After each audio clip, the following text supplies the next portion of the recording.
আসসালামু আলাইকুম আপুরা। তো আজকে তোমাদের সাথে কিভাবে পায়জামা পট্টি লাগাবে তো সেটাই দেখাবো।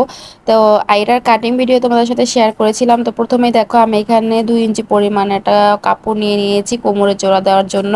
যেহেতু এটা ছিল একটা 2 গজের কাপড়, তো এটা আবার হচ্ছে প্লাজো হবে, অথচ হচ্ছে লাম্বা থাকবে 36 ইঞ্চি। তো এই জন্য আমার এখানে জোড়া দেওয়া লাগতেছে।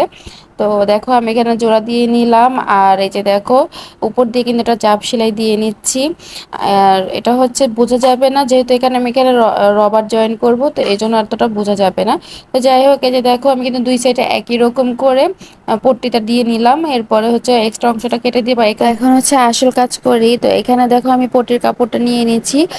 তো উপরে হচ্ছে আমি পটির কাপড়টা রেখেছি, আর নিচে হচ্ছে সালোয়ারের কাপড়টা রেখে তারপরে দেখো আমি দুইটা করে সেলাই দিয়ে নেব।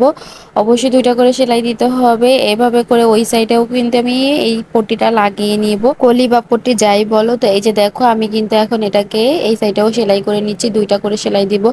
তো সেলাই করা হয়ে গেলে এখন হচ্ছে দেখো আমি সোজা করে রাখবো যেই পাটে আমি কলিটা লাগিয়েছি। তো সোজা করে রেখে উপরেরটা কিন্তু আমি উল্টো করে রেখে তারপরে যে দেখো আমি কিন্তু জয়েন্টটা দিয়ে নিচ্ছি। এটা হচ্ছে হাইয়ের জয়েন্টটা, একদম হচ্ছে ওই কলির পর্যন্ত যাবে। আর এই যে দেখো কলির যে সেলাইটা ওখান থেকে আমি কিভাবে নিচ্ছি, সেলাইয়ের উপরটা দিয়ে কিন্তু আমি কাপড়টা রেখে তারপরে হচ্ছে দেখো আমি সেলাইটা করে নিয়েছি। এখানেও দুইটা করে সেলাই দিবে, যাতে করে ইয়াটা মজবুত হয়, সেলাইটা মজবুত হয়। এই যে দেখো আমি কিন্তু দুই সাইডে একইভাবে লাগিয়ে নিয়েছি। আর এইবার হচ্ছে পায়ের মুহুরিতে আমি চিকন করে একটা সেলাই দিয়ে দিয়েছি, সেটা তোমাদের সাথে দেখালাম না।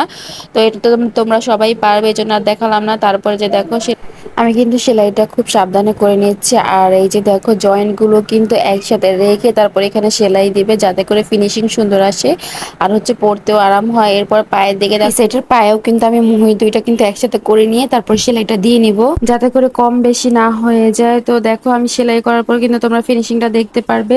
তো সবাই ভালো থেকো, আল্লাহ হাফেজ।